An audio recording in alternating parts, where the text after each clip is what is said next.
नमस्कार। प्रस्तुत है आज का चिंतन।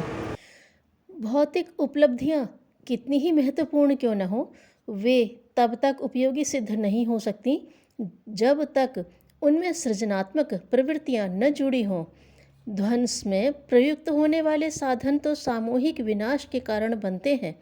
आग भोजन पकाने, मशीनें चलाने तथा अन्य अन्य कार्यों में प्रयुक्त होती है। सृजन की दिशा में उसका प्रयोग मानव मात्र के लिए उपयोगी बनता है।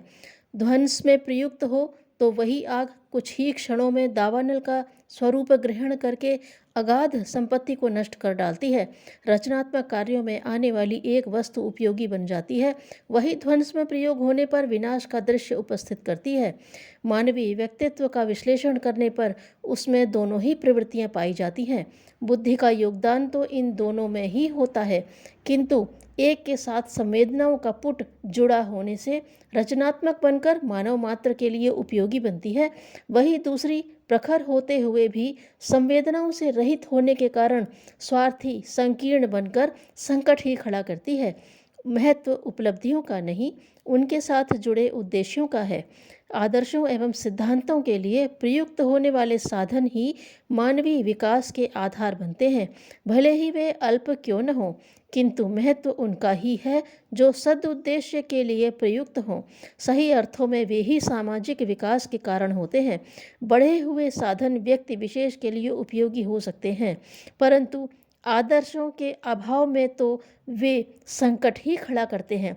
समीक्षा की जाए तो बुद्धि का सही उपयोग जिस कारण बन पड़ता है वह है मानवीय संवेदना।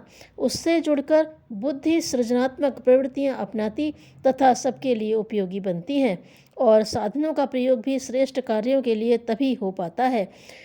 व्यक्ति तथा समाज का उत्थान पतन इसी आधार पर निर्भर करता है। बुद्धि के अनुदान भौतिक उपलब्धियों के रूप में सर्वत्र परिलक्षित हो रहे हैं। प्रकृति के एक से बढ़कर एक रहस्य इनके द्वारा खोले जा रहे हैं। वैज्ञानिक शोधों में इसकी ही प्रखरता दिखाई पड़ती है। बहिरंग जगत की संपन्नताएं इसी के द्वारा बढ़ी हैं, किंतु इस तथ्य को नकारा नहीं जा सकता कि मनुष्य बुद्धि एवं साधनों की दृष्टि से कितना भी विकसित क्यों न हो गया हो, मानवीय गुणों की दृष्टि से उसका पतन ही हुआ है। इसका एक ही कारण है, जिस आधार पर व्यक्तित्व की श्रेष्ठता विनिर्मित होती है उसकी उपेक्षा करना। दिव्य संवेदनाओं से रहित होने पर तो पशु प्रवृत्तियों को ही प्रोत्साहन मिलता है। निरंकुश बुद्धि स्वार्थी संकीर्ण बनकर सामाजिक विग्रह खड़ा करती है। उद्देश्यों के अनुरूप मनुष्य की विचारणा चलती तथा उसकी पूर्ति के लिए अनेक जाल जंजाल खड़े करती है। मानवीय आदर्श यदि भौतिक साधनों की प्राप्ति तक ही सिमट कर रह गया है तो स्पष्ट है कि उसकी प्राप्ति के लिए मनुष्य नीति अनीति पर ध्यान दिए बिना वह मार्ग अपनाएगा जो उसकी गरिमा के अनुकूल नहीं है। फलस्वरूप संकीर्णता बढ़ेगी, अधिक संग्रह करने की होड़ चल पड़ेगी, मानवोचित आदर्शों के से समाज विमुख हो जाएगा। स्पष्ट है कि इस प्रकार के दृष्टिकोण अपनाने का से परस्पर असहिष्णुता ईर्ष्या की भावना को ही पोषण मिलेगा। पशु प्रवृत्तियां पनपने तथा नर पशुओं की संख्या ही बढ़ती जाएगी। इसे समय का अभिशाप ही कहा जाना चाहिए कि बुद्धि ने भौतिक उपलब्धियों को ही अपना आदर्श माना, उसे पाने के लिए अपनी सारी सामर्थ्य झोंक दी। प्रयत्न करने पर सफलता का मिलना असंदिग्ध है। संपन्नताएं अनुगामी हुई, किंतु इतने मात्र से मनुष्य संतुष्ट न हो सका। अधिक प्राप्त करने एवं संग्रह की ललक बनी रही। प्रकृति के सीमित साधनों को यदि एक मनुष्य की झोली में डाल दिया जाए तो भी उसकी असीम तृष्णा की पूर्ति संभव नहीं है। अपूर्तिनीय तृष्णा की पूर्ति के लिए बुद्धि ने वह मार्ग अपनाया जो समस्त मानव जाति के लिए हानिकारक है। अस्त्र शस्त्रों एवं अन्यान्य विनाशकारी यंत्रों के निर्माण में बात सुरक्षा की होती तो समझ में भी आती, किंतु राष्ट्रीय सुरक्षा इन विनाशकारी यंत्रों पर ही नहीं टिकी है। उसके लिए तो सामान्य शस्त्र अस्त्र एवं कुशल सैनिक भी पर्याप्त होते हैं। उनके शौर्य पराक्रम के विकास से ही राष्ट्र को बाह्य आक्रमणों से सुरक्षित रखा जा सकता है। विनाशकारी बमों तथा अन्य विस्फोटक यंत्रों में तो बुद्धि की कुटिलता ही झांकती दिखाई देती है।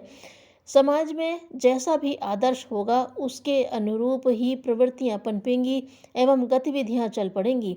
आदर्श विलासिता एवं संपन्नता को बनाया गया, फलस्वरूप संसार उसी ओर चल पड़ा। श्रेष्ठ आदर्शों एवं सिद्धांतों के अभाव में गतिविधियों में उत्कृष्टता का समावेश नहीं रहा। कारणों की गहराई में जाने पर एक ही तथ्य का पता लगता है, वह है बुद्धि द्वारा मानवीय संवेदना की उपेक्षा की जानी। बुद्धि की निरंकुशता इसी कारण बढ़ी है। संकीर्णताओं को प्रोत्साहन मिला। ध्वंसात्मक गतिविधियां अपनाकर व्यक्तिगत स्वार्थ सिद्ध करने का सिलसिला चल पड़ा। बुद्धि का महत्व एवं उसकी उपयोगिता असंदिग्ध है, किंतु यह तभी बन पड़ती है जब उसके साथ संवेदनाओं का संयोग हो। बुद्धि की उच्चतम स्थिति को प्रज्ञा के नाम से विभूषित किया गया है। सघन संवेदनाओं के साथ जुड़कर ही वह इस उच्चतम स्थिति तक पहुंचती है।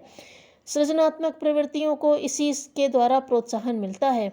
सांस्कृतिक विकास की सारी संभावनाएं इसी पर आधारित हैं। बुद्धि की प्रखरता एवं उससे मिलने वाले भौतिक अनुदानों का सही उपयोग विकसित भाव संवेदनाओं द्वारा ही संभव हो पाता है। महापुरुषों द्वारा छेड़े जाने वाले अभियानों में इस तत्व को विकसित करने का ही महान लक्ष्य अनिवार्य रूप से जुड़ा होता है। वे इस तथ्य से परिचित होते हैं कि इसको उभारे बिना मनुष्य को श्रेष्ठता की ओर नहीं मोड़ा जा सकता। वे साधनों के विकास की उपेक्षा तो नहीं करते, किंतु उनको अधिक प्रधानता भी नहीं देते। उनकी सामर्थ्य मानवोचित गुणों के विकास के लिए ही प्रयुक्त होती है। साधना एवं अन्य आध्यात्मिक उपचारों के पीछे भी इसी उद्देश्य की पूर्ति ही निहित होती है। आदर्शवादी भाव संपन्नता से ही भौतिक उपलब्धियां भी मानव मात्र के लिए उपयोगी बन सकती हैं। बुद्धि की प्रखरता भावनाओं की उदारता से जुड़कर ही सर्वतोमुखी विकास का आधार प्रस्तुत कर सकती है। इस तथ्य को हृदयंगम कर उसे विकसित करने के लिए हर संभव प्रयास किए जाने चाहिए। आदर्शवादिता के क्षेत्र में आंतरिक कृपणता के अतिरिक्त और कोई व्यवधान नहीं है। धन्यवाद।